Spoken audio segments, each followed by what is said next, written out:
আজকে আমি সঠিক জলের মাপ সহ আপনাদের রান্না করে দেখাবো ঝরঝরে সাদা পোলাও। পোলাও রান্না করার জন্য দেখতে পাচ্ছেন এখানে আমি 1 বাটি পোলাওয়ের চাল নিয়েছি। এটা হচ্ছে গোবিন্দভোগ চাল। আপনারা বাসমতি চাল দিয়েও কিন্তু এই পোলাওটা রান্না করতে পারেন। এখন এই চাল আমি অন্য একটা পাত্রে ঢেলে এর মধ্যে জল দিয়ে একবার ধুয়ে নেব। এই গোবিন্দভোগ চাল কিন্তু বন্ধুরা খুব একটা বেশি ধোয়ার দরকার নেই, একবার ধুলেই হয়ে যাবে। দেখুন চাল কিন্তু আমি ধুয়ে নিয়েছি। এবারে এই চালগুলো একটা ছাঁকনির মধ্যে দিয়ে খুব ভালো করে জল ঝরিয়ে নিতে হবে। ওদিকে চাল থেকে জল ঝরতে ঝরতেই বন্ধুরা এদিকে আমাদের যা করতে হবে, একটা কড়াইতে দিয়ে দিচ্ছি 3-4 চামচ মতো ঘি, আর তার সাথে দিয়ে দিচ্ছি একটু সাদা তেল। আমি সাদা তেল আর ঘি মিশিয়ে রান্না করছি, আপনারা চাইলে কিন্তু শুধু ঘি দিয়েও রান্না করতে পারেন। এবারে ঘি আর তেলটা ভালো করে গরম করে নিয়ে এর মধ্যে ভেজে নিতে হবে কিছু কাজু বাদাম আর কিশমিশ। এবারে গ্যাসের ফ্লেমটা লোতে রেখে এই কাজু আর কিশমিশটা ভালো করে ভেজে নিতে হবে। দেখুন কাজু আর কিশমিশ কিন্তু ভালো করে ভাজা হয়ে গেছে। এখন এগুলো তুলে নিচ্ছি। তুলে নেবার পর ওই তেলের মধ্যে দিতে হবে গোটা গরম মশলা। এখানে আছে তেজপাতা, একটা শুকনো লঙ্কা, দারচিনি, সাদা এলাচ আর লবঙ্গ। এবারে তেলের সঙ্গে এই ফোড়নগুলো ভালো করে ভেজে নিয়ে যখন দেখবেন ফোড়ন থেকে খুব সুন্দর একটা মিষ্টি গন্ধ বেরোচ্ছে, তখন এর মধ্যে দিয়ে দিতে হবে আগে থেকে ধুয়ে রাখা সেই চাল। এবারে এই ফোড়নের সঙ্গে চালগুলো একটু ভালো করে ভেজে নিতে হবে। এদিকে আমি গ্যাসের ফ্লেমটা লো টু মিডিয়ামে চালগুলো ভালো করে ভেজে নিচ্ছি। এখন আপনাদের দেখিয়ে দিচ্ছি এই চালের মধ্যে জলের মাপটা। এই জলের মাপটাই কিন্তু আসল। এই বাটিটা মেপে আমি 1 বাটি চাল নিয়েছি, তার জন্য এই বাটিটা মেপেই আমি 2 বাটি জল গরম করতে দেব। তার মানে হচ্ছে 1 বাটি চালের জন্য 2 বাটি জল। এটাই কিন্তু হচ্ছে একদম ঝরঝরে পোলাও রান্না করার সঠিক নিয়ম। এই নিয়মে যদি আপনারা রান্না করেন আপনাদের পোলাও কিন্তু একদম ঝরঝরে হবে।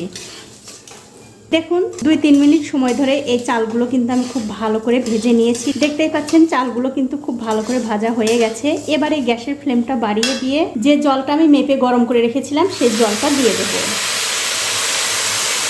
দিয়ে দেবার পর জলের সঙ্গে এই চালগুলো খুব ভালো করে মিশিয়ে দিয়ে এর মধ্যে দিয়ে দিচ্ছি স্বাদ মতো নুন, আর দিয়ে দেব 2 চামচ চিনি।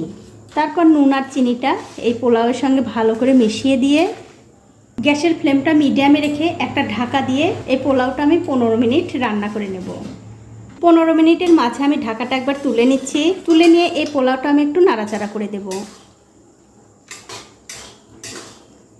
আর বন্ধুরা অবশ্যই কিন্তু এখন গ্যাসের ফ্লেমটা মিডিয়ামেই থাকবে। দেখুন পোলাওটা কিন্তু আমি একটু নাড়াচাড়া করে দিলাম। এখন আমি এর মধ্যে দিয়ে দিচ্ছি 3-4টে কাঁচা লঙ্কা আর আগে থেকে ভেজে রাখা সেই কাজু আর কিশমিশ। এবারে সব কিছু ভালো করে মিশিয়ে দিয়ে গ্যাসের ফ্লেমটা একদম লোতে রেখে আবারও ঢাকা দিয়ে এই পোলাওটা রান্না হতে দেব। কিছুক্ষণ পর আমি আবার ঢাকাটা তুলে নিচ্ছি। তুলে নিয়ে এই পোলাওটা আমি আবার একটু ভালো করে নাড়াচাড়া করে দেব। এরকম করে ঢাকা তুলে তুলে কিন্তু মাঝে মধ্যে এই পোলাওটা একটু উল্টে পাল্টে দিতে হবে, তাহলে সবগুলো চাল সমানভাবে সেদ্ধ হয়ে যাবে। আর এখন কিন্তু গ্যাসের ফ্লেমটা অবশ্যই একদম লোতে থাকবে। দেখুন পোলাওটা কিন্তু আমি খুব ভালো করে নাড়াচাড়া করে দিলাম। আর এখন কিন্তু আপনারা অবশ্যই দেখে নিতে পারেন নুন আর চিনিটা ঠিক আছে কিনা। আমি আবার ঢাকা দিয়ে এই পোলাওটা রান্না হতে দেব। দেখুন ঢাকা দিয়ে এই পোলাওটা কিন্তু আমি 15 মিনিট রান্না করে নিয়েছি। আর দেখতেই পাচ্ছেন পোলাওটা কিন্তু কত সুন্দর ঝরঝরে হয়েছে। আমি আবার একটু ভালো করে উল্টে পাল্টে দিচ্ছি যাতে করে সবগুলো চাল সমানভাবে সেদ্ধ হয়ে যায়। দেখুন কত সুন্দর ঝরঝরে পোলাও হয়ে গেছে।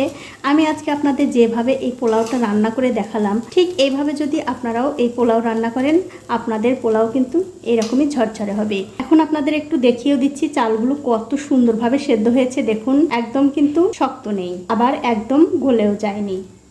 ঠিক এরকম করেই কিন্তু এই পোলাওটা রান্না করলে খেতে বেশি ভালো লাগে। দেখুন পোলাও কিন্তু হয়ে গেছে। এবারে গ্যাসের ফ্লেমটা বন্ধ করে দিয়ে এর মধ্যে আমি আরও 1 থেকে 2 চামচ ঘি দিয়ে দেব।